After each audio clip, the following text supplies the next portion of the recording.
And I think we are good to go right now. Robin, I would like to ask you to introduce our speaker for today's presentation. Thank you. It's a great pleasure to introduce our speaker today, Lana Eagle. Lana Eagle is an Indigenous relations strategist and a social innovator advising companies on how to better engage and work with Indigenous communities and to find a pathway forward through a reconciliation framework. In 2017, she was elected to the board of the Association for Mineral Exploration, AME BC, where she is the founder and co-chair of AME's Gathering Place. In 2018, she was awarded PDAC's Skookum Jim Award. She is a program advisory committee member for mining and mineral exploration at the BC Institute of Technology. Lana is also an appointed member of BC's Indigenous Business and Investment Council.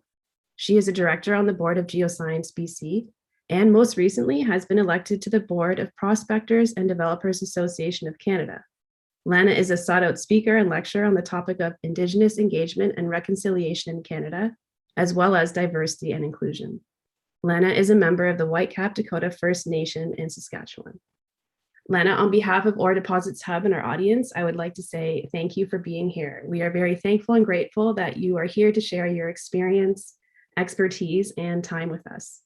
And now I will pass the virtual floor over to you, so you may begin. Thank you. Thank you so much. It's my pleasure to be here today. I apologize for the sniffles. It must be allergy season. I keep telling myself that. I just wanted to first acknowledge that I'm calling in from the city of Campbell River, which is located on Vancouver Island. It's also within the traditional territories of the Kwayaka, the Wiwekam, and the Wiwekai people.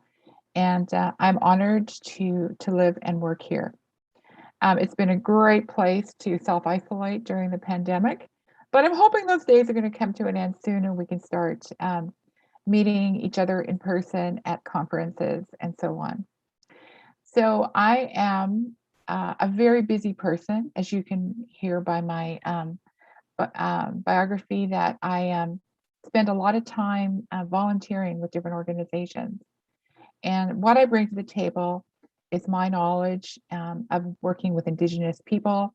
And I think now, even more than ever, Canadians are wondering, how can we work better with Indigenous people? And what does that really mean? And why is reconciliation so important? And why is Indigenous inclusion so important in Canada today? So I'm really going to focus on Canada. I know that this is a global organization and people are calling in from around the world, but I think there's a lot of what I'm going to say today that will help you in developing those relationships. And really that's what it is about. It's how we approach relationship building. And I'm going to talk a little bit about the why and help you better understand where we are today. Now, I know as geoscientists, many of you are on the ground first when it comes to looking at mineral claims and finding out what's in the ground. And in doing that, there may be an opportunity to meet Indigenous people in the area, or maybe not. They're just not where you happen to be. But you may be that first person that they will ever meet from the industry. And some of your experiences are probably quite broad and you have lots of good stories. And perhaps you have lots of good friendships with Indigenous people as you've worked around the globe. So I'm not going to tell you anything different about that piece of what you've learned and how you're moving forward, but I am going to try to help you better understand the why. So I think there was an overwhelming response for the positive of Canadians wanting to better understand Indigenous people in Canada. And I think I was, if I could only look at it visually, I was astounded by the number of orange shirts that I saw people wearing here in Campbell River. And on the National Day for Truth and Reconciliation last Thursday, I was astounded by how many people were walking for reconciliation in a walk that was organized here in Campbell River. And I saw all kinds of people, Indigenous, non-Indigenous, old, young, but people were walking. And it was one of those walks that occurred throughout the day so people could, go on their walk anytime. And there were still a lot of people walking at the end of the day. So my heart was warmed by that. And all across the country, lots of different positive responses to what we were trying to, the message that we were trying to convey, but people warming up to that message. Honestly, I can say that I have been lecturing on this topic and speaking on this topic for a long time, since 2015. Last night I delivered my, I'm going to say it's my 5th lecture on reconciliation to the mining engineering class at UBC. And it's a 500 level class, and it's called Indigenous Peoples in Mining. So the professor invites guest speakers to come in, and my talk has always been about reconciliation. But last night, because we just celebrated our first day in Canada, it was a meaningful talk. But what was really interesting to me, where it was a fully attended class. There were 42 students in attendance, all from all over the world. Some, because of the pandemic, the way it is, we had a choice. And so I chose to deliver my lecture remotely. So everybody was attending on Zoom and hearing from young people. I say young, they're probably not all that young, but young to me. And some of the comments were, I've only been in Canada 2 weeks, so I really don't know any Indigenous people, and I really haven't had the opportunity to work with Indigenous people. And the comments varied. There was one Indigenous person in the class, a geoscientist, and the rest were all mining students working on their masters or their PhDs. But they all really wanted to learn more about Indigenous people. And a couple of the new Canadians, brought a smile to my face, because one of them said, I've only been in Canada for a few weeks, but I've had the opportunity to meet some people from Musqueam, because UBC is located on the Musqueam lands. And, he said, very friendly people. And just, he said all this big smile face. Another student was saying, just talking about Canada in general, walking along the street and having a Canadian smile at him. He said, that would never happen in my country, ever. So that warmed my heart, because it told me Canadians are friendly people. And so when I heard the news in May about the discovery of the unmarked graves in Kamloops, it really was news that was hard to digest. And I can honestly say that I was quite angry, quite hurt. And it was really hard for me to really, I guess, accept the fact that Canadians are genuine people, are mainly good people, because all of this was just in this moment of history that colored everything that I had thought up until that point in time. And I'm going to apologize in advance. There will be times when I become emotional as I present my presentation. But if it weren't for the fact that Reconciliation Canada exists, and what they did was, soon after the news was out there, they brought people together, all kinds of people, Indigenous, non-Indigenous, BIPOC, old people, young people, professional people, unprofessional people. We were all walks of life, all types of Canadians. And their messaging was probably a little hard for me to receive at that time, but I think not many presentations that I would give to miners or to geoscientists or to other industry people to say that love will get us past all of this, because that probably wasn't the message that I was ready to hear at that moment on that particular day. But I realized what it really means is our attitude and how we approach things in life. From that place of love will get us past all of this. And we will learn how to be respectful to each other.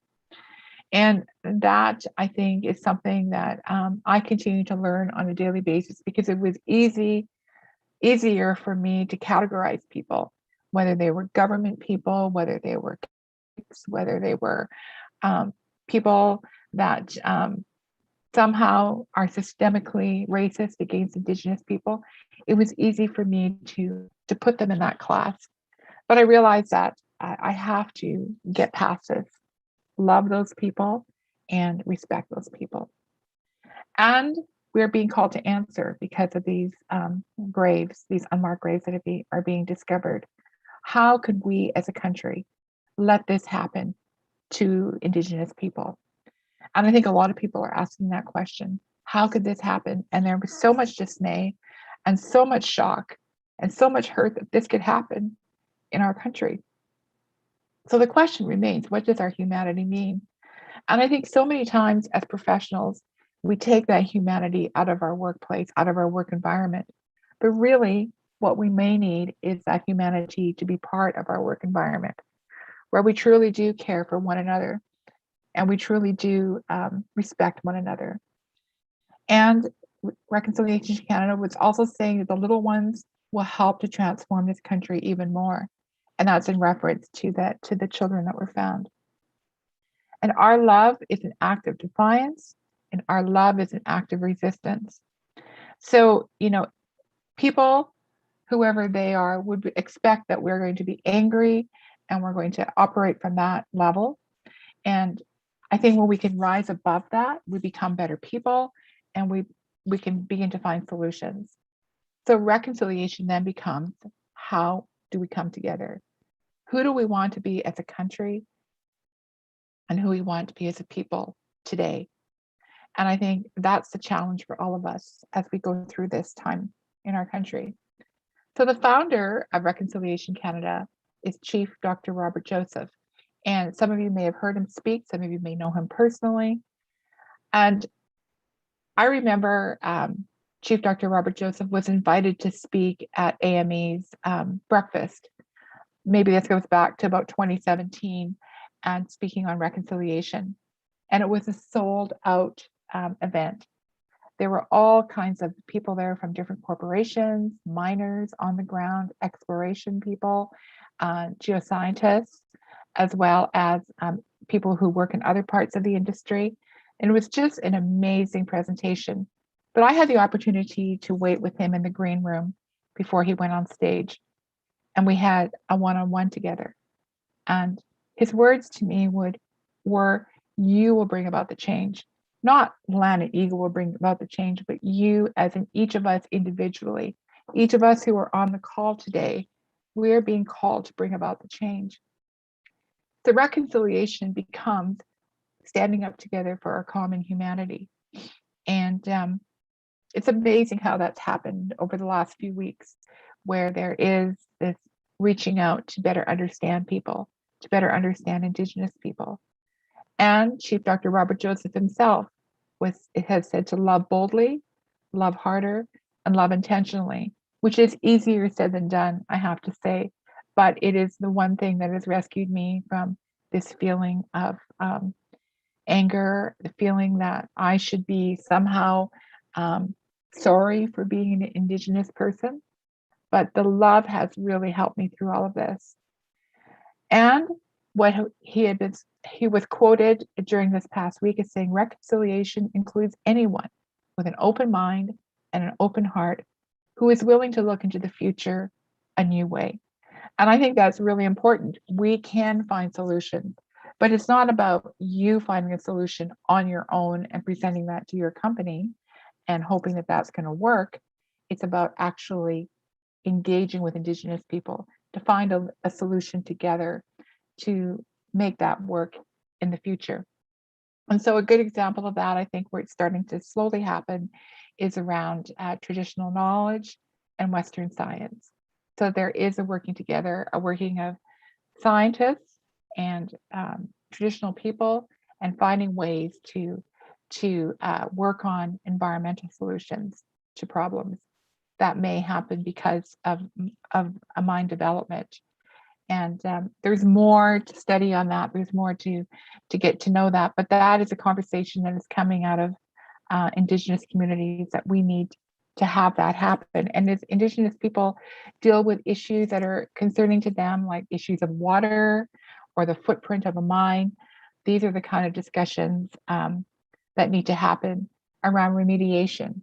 And so I had the wonderful opportunity of speaking to a group of miners who were in a mine reconciliation workshop. And so they invited me to talk about reconciliation. And it was, for me, it was a moving experience, but I didn't realize how moving it was for those that attended. And it was interesting because the feedback that I got was that kind of discussion continued for the rest of the day. People who, have dealt with remediation for years were opening up their hearts in terms of what it might be like to work with an Indigenous community and how can we work better together. So when they were formulating their case, their plans around a case study, they were able to bring in those ideas and those thoughts. So it is incumbent upon you as geoscientists and for whoever else is on this call to begin to open up your hearts. And with that, I think you will start to see some amazing possibilities.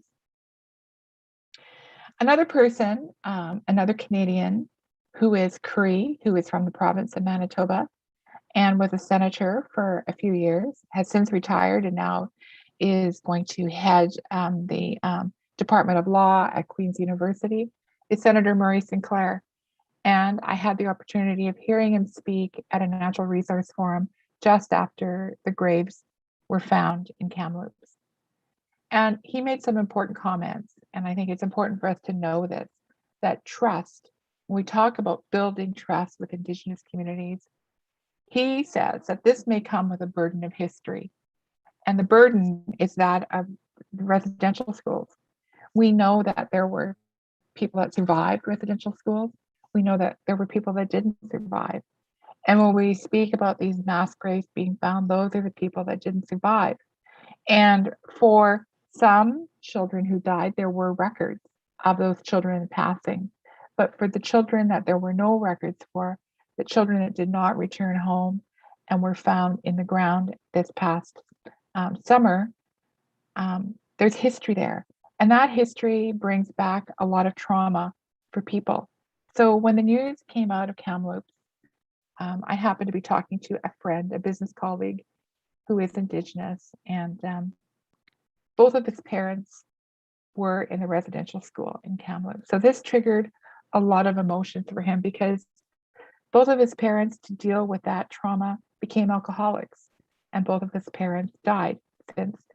And so he has made a commitment that he will not succumb to alcohol and its ravages, but he had to make that commitment and stand firm in that commitment. And then to have all of these emotions come up again, that's what we talk about when we say triggering, pardon me. I've been asked that in a few lectures, what does triggering really mean? And so we look at that, and those are kind of the emotional trauma that people suffer. But when people came out of residential school, it wasn't like they graduated and then they went off to university and they became something. I mean, that might have happened for some people, but it didn't happen for a lot of Indigenous children. In fact, Chief Dr. Robert Joseph tells the story of finishing school and then just being left on the front step of the school, and he had to find his way. And his story is his to tell, but it wasn't an easy story. And I think that many children face that because they no longer had that identity of being part of the community, being part of their family. They were removed from their family for years. Another friend of mine was taken from his mom at the age of 5 and didn't return home until he was 17, 12 years of no mother. And so that begins to have an effect on children. And so we know then that there's a burden of history to deal with. And sometimes when you initially meet an Indigenous person in a community, maybe where you have a mineral claim and you're exploring, those stories aren't going to just come out right away. It takes time to build that trust. It takes time for that person to feel that they can talk to you. But those stories become really, really important for you to understand better. A few years ago, I was invited to speak at a natural resource conference, and everybody was getting up and talking about the wonderful agreements they had with First Nation communities. And this is around pipeline and forestry and mining and mineral exploration. And they had invited me to speak on reconciliation. I thought, wow, okay, what I'm going to speak about isn't exactly patting everybody and patting myself on the back. It's about the truth that some of us are experiencing is traumatic, and it does affect us. And it has had social effects on communities that continue on to the next generation. It could be around violence, it could be around substance abuse. All of these things begin to affect communities socially. And so I got up and I spoke, and when I was done, I can honestly say that there were not very many dry eyes. And a lot of people having an emotional reaction to what I shared were company CEOs and people who had been up on stage talking about their wonderful agreements. And then I thought, maybe that was too hard hitting and maybe I shouldn't have said any of this. But then an elder got up and she just said, thank you for sharing about the elephant in the room. So we can talk around it, we can talk past it, we can, jump to trying to get an agreement signed. But if we don't take the time to address some of these things that are important to Indigenous people, I think we risk getting to have a solid relationship that we can work from and work through. And we can't be afraid to talk about it, but we also have to be building that trust so people will want to talk to us about it because they trust us. So he went on to say we need to learn to address racism. And what can people do is a question that he gets asked a lot. And I'm not presuming or assuming that any of you are praying people, but it is more of an attitude to pray for the well-being of families and people, to really be concerned and to really care, and to become more open-minded by participating in a public event. And here's what many of us can do. We can write to our leaders in government. We can express how we really feel and how we can make change to our MLAs, to our MPs. And know that there will be a sense of injustice from our Indigenous youth going forward. Indigenous youth represent the fastest growing demographic in Canada. And for many years, they have felt the racism, where they live. They have felt that they lack opportunities to move forward. And so they are going to be willing to step out, willing to launch a campaign on social media or, a type of resistance personally. We have to be prepared for that. And you will know why then, because there is that what they're dealing with. Maybe it's not happening fast enough, or promises are made and they're not being fulfilled. And we all can recognize that with government people making promises and then they're not fulfilled. But I think all Canadians feel that to a certain level. Next slide, please. Oh, I guess I'm moving my own slides. Sorry. So just quickly, Truth and Reconciliation then became a group of people that conducted interviews across Canada. And so the commission interviewed 6,750 survivors to find out the truth about residential schools. And in those, in the records that they were able to access, there were 150,000 children removed from their families and sent to an institution to essentially remove the Indian from the child. So it became a politically and religiously motivated social experiment that didn't work, because that was the whole point of it, was to assimilate children so that they wouldn't be cultural, they wouldn't speak their language, they wouldn't have their beliefs, about their creation. And so all of that was done to destroy the native culture. And why? Because Indigenous people lived on lands that were extremely wealthy with timber and mineral resources. So this was sort of phase 2 of the plan, put Indian people on a reserve and then take their children and assimilate them so that they are not Indigenous anymore. So in those reports, it was reported that 3,200 children died, but there were stories that people were removed in the night, people tried to run away to escape. And this was before social media, so it's not like you could, text message your mom and say, hey, you know what, I ran away tonight, I'll be home in 2 days. This was at a time when there was no communication that we enjoy today. And so for families that didn't have siblings or children returning home, they just thought, well, maybe they decided to go off and do something else. I mean, nobody really knew what happened to children. So all of this has resulted in a cumulative impact. It's a legacy of unresolved trauma that is passed on from generation to generation and has had a profound effect on the relationship between Aboriginal peoples and other Canadians. And so I used this example in a couple of presentations of people that live in Vancouver. They come through the Vancouver downtown east side, which is where a lot of people end up living in very marginalized poverty and with addictions. And you see people on the street, and I'm sure people slowly roll up their car windows and lock their doors and make sure they're safe if they have to drive through. And we do that. We skirt through a neighborhood to avoid any kind of altercation. And it's not only in Vancouver, it's in Toronto, Edmonton, Winnipeg. There's areas that we try to avoid or try to turn a blind eye to, because then we don't have to deal with it. But that is exactly what's happening, is people are moving from their communities to larger urban centers to find a better way of life. And sadly, that better way of life doesn't exist for a lot of Indigenous people, especially when they come with their problems, when they come with their alcohol and drug abuse, violence, all of these things that they're contending with. And now they're moving to a city to find a better way of life. And that better way of life doesn't exist. So with the final report that was written, there is a final report that is hundreds and hundreds of pages, but there's also a summary, which is still hundreds of pages. So I encourage you to read that final report, and in that report, you'll find stories and you will better understand the trauma that Indigenous people endured. But with that came calls to action.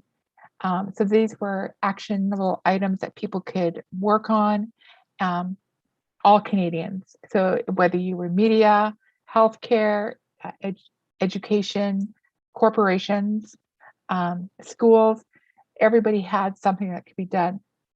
So 92 of 94 is the call to action that's geared towards corporate Canada and business Canada. What I find interesting, and I'm not going to go into any great detail on this because this could be another whole hour just talking about the final report and the calls to action, but it did call upon corporate Canada to adopt the United Nations Declaration on the Rights of Indigenous Peoples as a reconciliation framework, and to apply its principles, norms, and standards to corporate policy and operational activities involving Indigenous peoples and their lands and their resources. And then it goes on to say what that really means in terms of what corporations can do. But here in the province of British Columbia, it wasn't until the last second last month of 2019 that the BC government adopted the United Nations Declaration on the Rights of Indigenous Peoples to form DRIPA, which was heralded as something wonderful. And when they voted for it in the legislature, everyone was in favor. But really, when you think about it, and it's really hard for me to say this without getting emotional, our human rights as Indigenous people were finally recognized in 2019. That's pretty sad when you think about it, that we could let a group of people subsist that long without recognizing our basic human rights. And so this DRIPA is much larger than natural resources. It includes everything that the provincial government is responsible for when it comes to Indigenous people. So it really helps families and children and deals with things like health and education. The natural resource sector is in there too. So prior to the pandemic, the provincial government had made a promise to align their laws and their acts with DRIPA. Now that didn't really happen yet because of the pandemic, but it will happen. And I think that, I'm tearful, but I'm happy. And that means then we have a way that we can move forward. And I know that since then, Canada has recognized the rights of Indigenous people. But, when I talk to colleagues in the industry, people who work with Indigenous people who may not necessarily be Indigenous themselves will say, yeah, it's just the government's plan to make a plan. So we'll wait to see how that goes in the coming days. But I don't think it's going to be imminent. It's probably not unlike, the promise to clean up all the water in supply to Indigenous communities in Canada. We know that we're only partway there. We know that prior to the election, more money was promised for that to happen. But, we as Indigenous people are so familiar with these promises that are never kept. And so that becomes our reality. And I'm encouraging you to be better than that. To, if you make a promise, to try to keep it. But if your promises change because of outside factors that are out of your control, it's an opportunity to have that conversation. And maybe even before to have a conversation that things might change if, the metal price goes way down and it's woefully under, that makes it affordable that we can even explore anymore. So those are the kind of things that can be explained and talked about, and ensuing conversations can happen. So the question becomes, where do we start? And I think the question is, what can I do? And so this goes back to what Chief Dr. Robert Joseph said. What can I do to change what's happening? And so I know for me, I had to change my attitude towards a lot of things. And it became a time that I became very introspective and realized that my actions and how I approach things could be misinterpreted by both Indigenous and non-Indigenous people. And I think that's where the starting place is. It has to start with each of you. And some people and some companies have already started. And I say that because there's some good examples in Canada of companies that have found a way to find a way forward. And it's because it really involves people and people wanting to find a way. And two examples I'll give to you.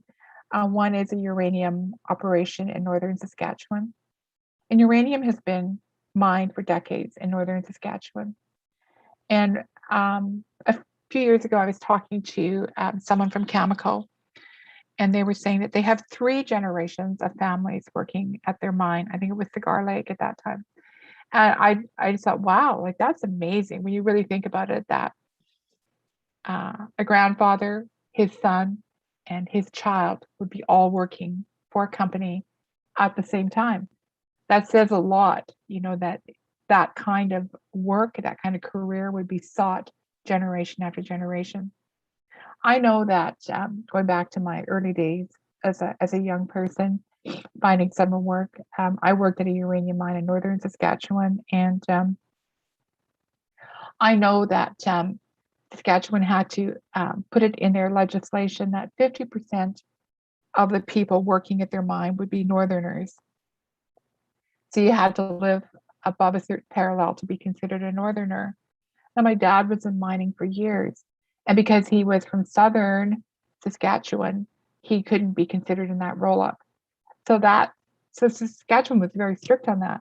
And it's arguable, yeah, well, they're successful because, it was legislated.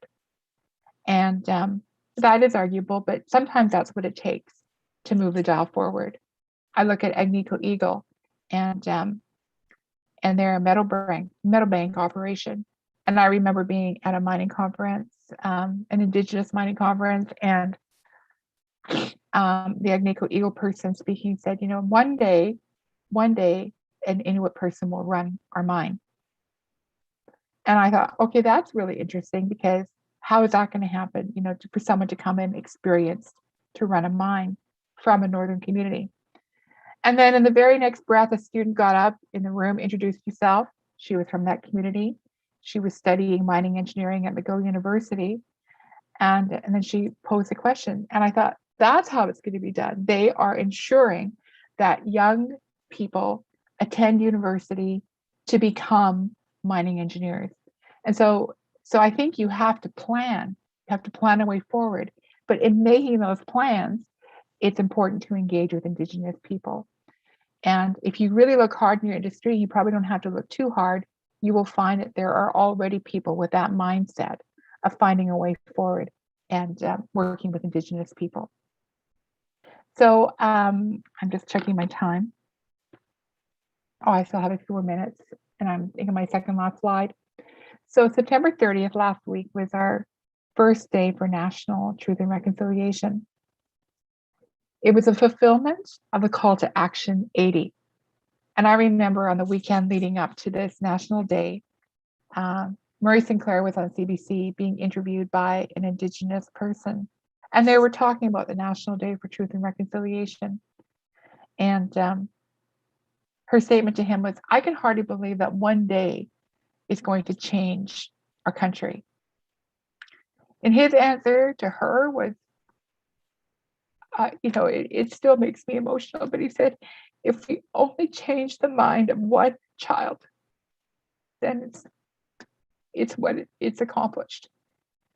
And I think about that, I think, it only has to change one of you that we can move forward, that we can find a way to make this happen. So this federal holiday was established to honor residential school survivors and recognize the lives of those who did not return. And for those of you that don't know the history, I'll just briefly tell you that it was first established in 2013 as Orange Shirt Day. And that day was established because a survivor had a terrible experience where she was given an orange shirt by her grandma to wear to school. And then the school removed it from her and she never saw it again. But that orange shirt was still firm in her memory. And so in honor of that, as a survivor, it was decided to wear orange shirts, and that day has grown since. And that day has now become the National Day for Truth and Reconciliation. And for many people, they took that time to become more educated about why we are the way we are, why this awful truth emerged of these unmarked graves being discovered. And I remember the reaction that was on social media, especially on Instagram. I have a very tight group of followers, and in turn I follow them. But I just remember a lot of people saying that they couldn't imagine their children being removed from their home and never seeing them again. And I think when they thought about that and thought about these children and what that must have represented to families across Canada at that time in Indigenous communities, it really broke their hearts. So I think it was an amazing, the response. And recently I read a poll, and it said that of the people they interviewed, 73% of the people were impacted emotionally this past summer and by the National Day for Truth and Reconciliation. And 58% of the people shifted their view. And I think that's really important. And I think that, Murray has a really realistic understanding of people. And so he talks about changing one person's mind. The other day, I was presenting to an engineering firm, and and people asked the question, how do I have this discussion with my children? What can I do? And one of the people said, my daughter is studying reconciliation at school, and we have discussions around this, and she has her own reading list for children. And so they plan to share that with me as a resource, because I think children recommending books is better than an adult recommending children's books to children. But it's an opportunity to learn. And in my last presentation this morning, I was asked, the question, how do I talk about this with my children? And it's simple. They are probably being taught about it at some level in their schools. And so this is an opportunity to talk about what they've learned. And it's an opportunity to talk about, what resources are out there and how you can go online and order one of these resources so that they can read. And then from there, it goes to attending an event where you open yourself up to the culture, the song, and the dance. And I had In my last presentation, one guy asked me, how do I start a conversation with somebody? I said, well, really, it's not about you looking for someone else that looks like you. So tall white guy looking for another tall white guy at a cultural event, it's really being able to start chatting with the person beside you, opening yourself up to those experiences. And it's amazing what can happen, but I think that's the first thing. And that's what Chief Dr. Robert Joseph talked about, having an open mind and an open heart. And sometimes the mind opens up before the heart opens up. And maybe it's the other way around, but usually it's the mind. You find a way to make things happen, and then your heart becomes more involved. And when that happens, guess what? You appear to be open, and people would more likely gravitate towards you as someone that they might want to talk to, someone that they might want to get to know. So I think I've basically covered this off, but the question is, how can we move forward? It's by listening. And sometimes in our work or in our volunteer work, we are called to actively listen. And it's not always easy to listen. It's easier to give our opinion because we're so smart or because we're so educated. We, thrive on giving our opinions. We don't always thrive on listening. And that's a skill that needs to be learned. Respecting people is another skill I think that needs to be learned. It's easy to respect people like ourselves, whether we're educated or whether we're, athletic, that sort of thing, because anybody else who is like us deserves to be respected. It's harder to respect people who don't occupy the same space that we do. It's about educating ourselves. So, finding those resources, doing more reading, attending events like this. And if you're out in the field, it's about building and earning trust. How do you earn someone's trust? I would say it's by listening and respecting. And it's about being truthful. I think we can all take a lesson from that. So we're not saying, oh yeah, don't worry about it. It's not a big deal. You don't have to worry about it. It's about addressing those things that are very important to Indigenous people. And it's about being inclusive. And I mentioned it earlier, it's about being open to traditional knowledge. You might learn something from that, as they are expected to be open about Western science. And it's about being collaborative. It's about finding partnerships with Indigenous people, with Indigenous communities, and it's about being open to that. So I think I've covered off all that I want to say. I'll leave my slide here. This is who I am. I can be contacted at this email address or online on LinkedIn. I do have lots of people that want to connect with me after a session because they may have further questions or they just want to connect. And if I can be of any help to you in talking about this to your working groups, I will gladly, you can contact me and talk about that as well. But I thank you for your time today, and I hope there's a few questions for me to answer. Thank you very much, Lana, for this eye-opening and heart-opening talk. It was very impactful. So I'm just wondering if anybody has any questions, please leave it in the chat box so we can assist you to go through the questions. I think I already got some, so Elena, would you like to unmute yourself and start talking with Lana and everybody here? So Elena is considering running a workshop on this topic, Lana.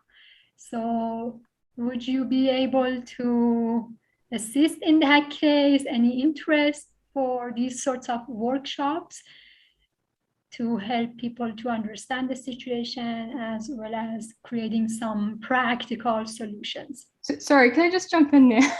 Sorry, Azam, I couldn't get unmuted. Thank you so much, Lana. It was an amazing talk, and I really appreciate all your stories, and it really brought home so much of the reality that is there. I really appreciate it. So I've been talking with some colleagues at All Deposits Hub, and one of the thoughts that we had was to run a workshop for geologists on community communication. And I just wondered if you had any anything that you think you would like to see in a workshop like that, and any thoughts on that? Sure. I mean, and maybe this record, you and I should go offline and discuss about this more. But I will say though that communication is key, and I think that's part of the challenge is how we communicate. And that I think what we don't want to be doing is just talking and doing all of the talking and thinking that we're doing a great thing because we've told them everything that we know, but we're not inviting a response back. So I can get that more into that with you, offline. But I think for everyone else and on this call right now, communication is key. And the other part of communicating is also managing expectations. And so if we frame something in a way that, it looks like it's going to be the best thing over the next 5 years, because this is what we plan to do, but we don't tell them what the downside might be, if outside factors change all of that, maybe it could be being acquired by a new company. It could be, the price of going down of, metal. It could be all of these things that could affect how we might move forward. And if we're not having those truthful and honest conversations, what we end up doing is building up expectations in people's minds. And it's amazing. And it's not just Indigenous communities that get all excited about the prospects of a mine being developed. And we know as explorationists that it's years away if a mine will ever be developed. But people in the town will be talking furiously about, oh, there's going to be this and there's going to be that, and it can happen. So I think how to communicate effectively is a really good topic. But I invite you to contact me at the email address that's on the screen right now. We can talk further. Thanks so much. You're welcome. Lana, do you have any question? Yes, I do. Yeah. Lana, are you, first off, thank you for such a powerful presentation and for sharing your stories and sharing with us how we can help move forward and how important it is for us to be like listening and willing to learn. In terms of Indigenous engagement and inclusion, are you seeing positive changes in the mining industry or with exploration companies? Let's say in the past 5 years, and what are things that they need to do to be better? Okay, I'm going to answer that with a yes and no. So, I think in my mind of a company, and I don't think I'm free to say who it is, but recently they had an RFQ out there for consultants to work with them to help better address how we can include more Indigenous people in the workplace. So they have an operating mine, several operating mines in Canada, but for some reason they're just not able to get it right in that particular area. So they were bringing in outside help to work with that. Now, at the same time, in their corporate offices and the way they talk about how they're doing things, it's a little different. You get this big story, with all the, it seems like, it's a really great company because of how they've chosen to work with Indigenous people, but on the ground, it's not quite happening. So I see often this on the ground experiences are different than corporate. And so I think we have to find a way to make that work better. Now, one company in BC, they are a global mining company, decided to put their Indigenous people in terms of the corporate side of it in a location close to the mine site in BC. And I think that worked better because then, it was not the mine reporting to Toronto, it was a mine reporting to Prince George and the people working there. So they felt a little closer to the home office, if you will. So I think we have to find a way that we can work effectively on the ground at a mine site. Now, exploration is completely different, and in the sense that it's much smaller. not often is there a head office, 4 provinces away. And I think though, we start to see change when there's change at the board table. And those thoughts are being brought in to help them better maneuver and work with Indigenous people. And I think if it has to start there, because if that understanding is not there, I think it would be really hard to make decisions if you don't understand what reconciliation is all about. So yes, we're seeing change, but in some ways it's very glacial. And in some ways it's huge. So I guess it depends on who you're talking to and what day it is. And certainly it's not just about, what's happening on an issuer side or a company side. It's also about what's happening on the Indigenous side. So we've just come through this time of discovering unmarked graves. We have just had our first National Truth and Reconciliation Day, and I think that's going to buoy some people, and they're going to feel very positive about going forward. But at the same time, I think it's going to set something back, and I think that's what we have to be prepared for. Is that maybe you have successfully built relationships out there in the remote areas of Canada, and then you'll go back and you'll find, wow, okay, what just happened? Well, a lot has happened. So, it may have triggered some trauma. It may have put you in a place where they don't really trust you because they haven't heard from you in months. All these different things. So we have to prepare ourselves. And for many of us that have, worked with Indigenous communities for a long time, we know that the governance changes often. I look at one of probably the most sophisticated Indigenous communities in Canada when it comes to natural resource development are the Tahltan in northwestern BC. But they have elections every 2 years. So it could be ripe for that constant change. Now, they've stayed with the same president of the Tahltan Nation for the last, I'm going to say 3 terms. But, that kind of politicking changes when people run for politics on different platforms. So it may change that relationship that you have with the community. So there's lots of moving parts, but I think overall it's getting better in Canada. I hope that answers your question. It's not a question that can simply be answered. No, definitely not. Thank you. Tom, do you have any questions? Yeah. Thanks a lot, Lana. That was powerful stuff. Really good. And you'll see in the chat there's a flood of thank yous and interesting comments there from the audience.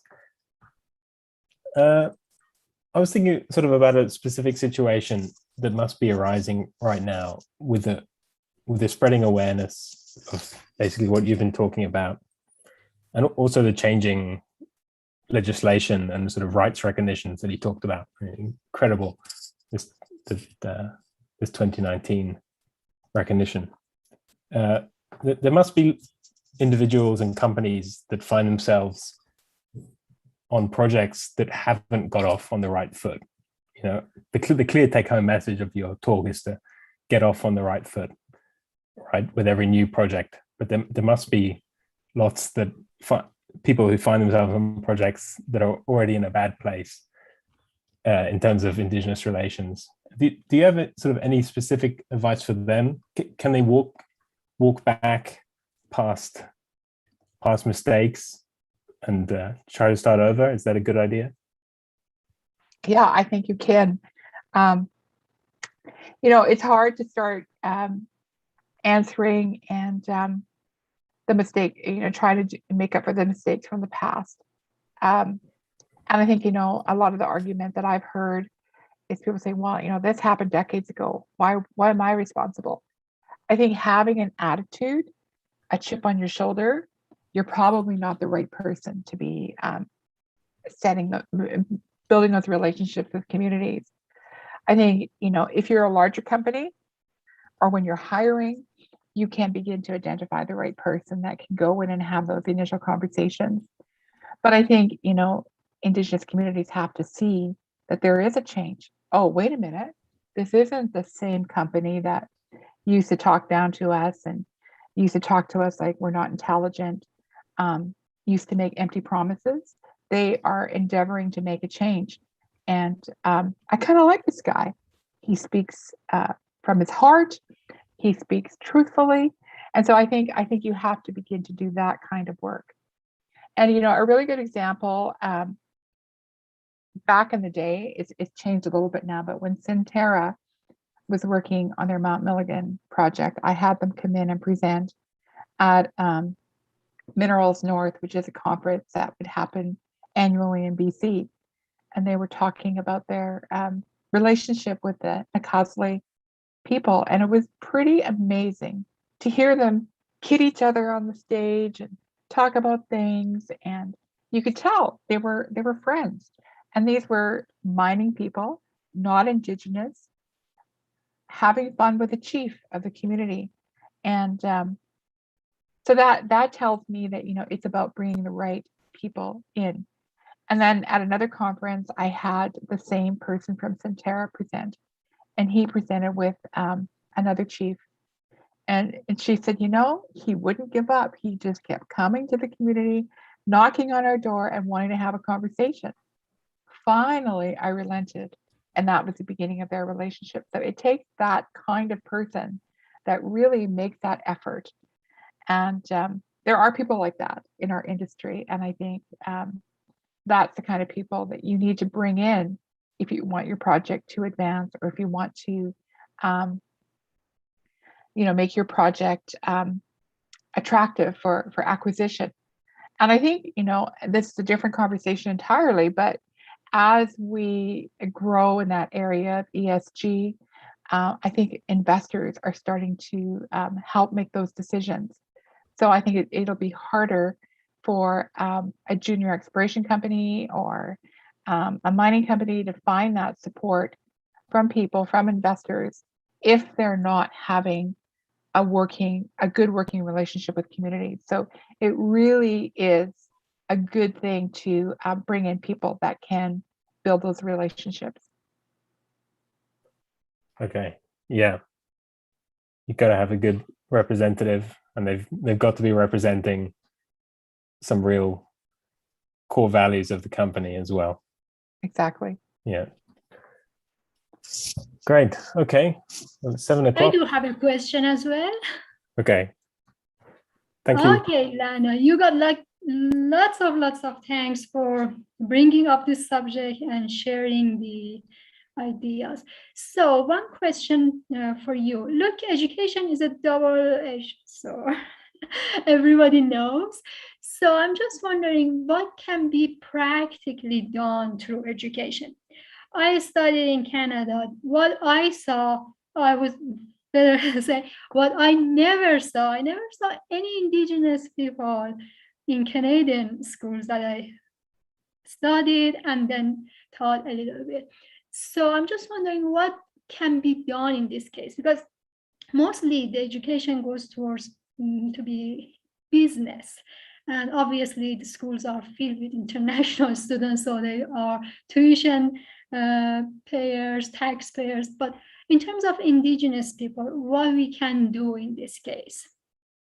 That's a really good question, because I think that is a topic that is often brought up and often discussed. So I know, for instance, at UBC, there's not a lot of Indigenous students in mining engineering.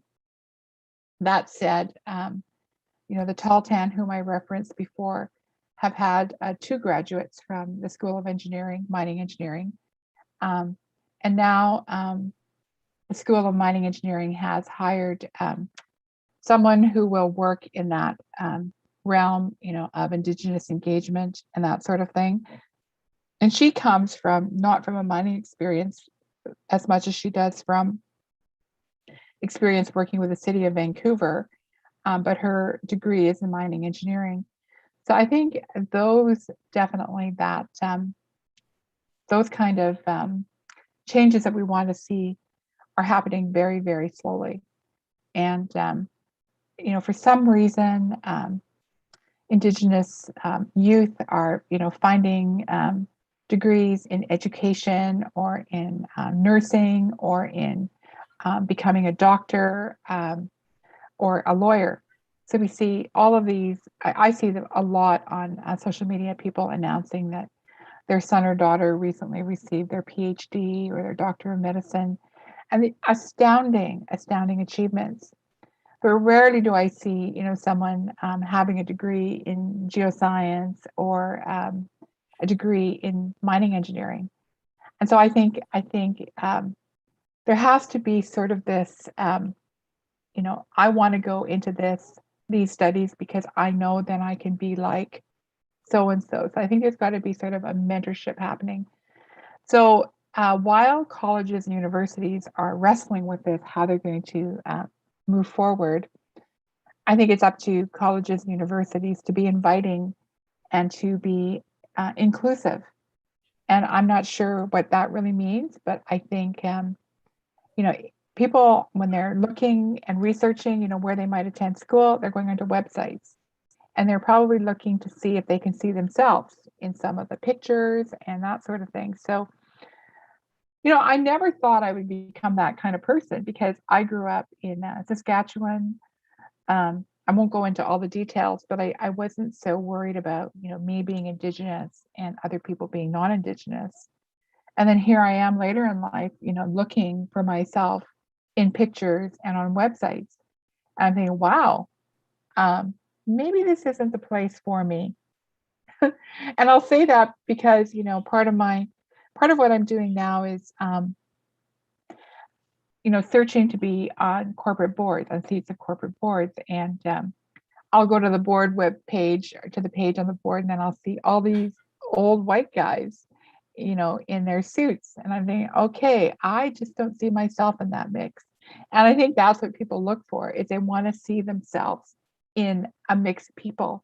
So if you're only posting pictures of white people all happy, congregating together, and there's not anyone in those pictures that is representative of people of color or Indigenous people, I think people just can look at that and say, no, that's definitely not for me.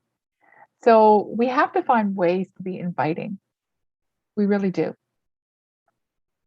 I hope that answers your question. That was a long answer. Yeah, that's very true. I'm wishing that some sorts of financial supports can be provided for Indigenous people to attend the universities and colleges as well. Yeah, and I think that's happening. I mean, I remember I was doing a presentation in Saskatchewan. This goes back a few years, and Cameco was one of the sponsors. And they had one of their young people presenting, and he was a Cameco employee, but also studying mining engineering at the University of Saskatchewan. And so they worked out an agreement. He would study for however many years, and then he would go back to work for Cameco. But, in those days, he was getting paid a healthy salary, because he was still a Cameco employee. And, he was a student, probably the only student in the history of the University of Saskatchewan making, 80 grand a year, because they couldn't just cut him back to a poor starving student salary. So he was able to, relocate, take his family with him while he studied. But that to me spoke of, innovation and a way to make things work. And I think that's what we have to do. We have to find a way to make things work. If we want to see more Indigenous people studying geoscience or mining engineering, we have to find a way to make them work. And you're absolutely right, Azam, when you talk about, is it a scholarship? Is it, a work study opportunity? How do we do that? And the only way we can find out is by engaging with the community, talking to the elders, talking to chief and council. How can we make this work that we can send 2 people from your community to Vancouver or wherever else to study geoscience? Simple question, maybe a long discussion, and maybe something that can work. But if we don't ever have those conversations, it's not really ever going to happen. That's very true. Thank you. And I think with that being said and discussed, we are getting close to the termination of this talk. It was really nice, very powerful, impactful discussion as well. So thank everybody joining us today. And I would like to remind you again for next week, joint conference between ODH and the Irish Association of Economic Geologists. Wish you all the best and cheers.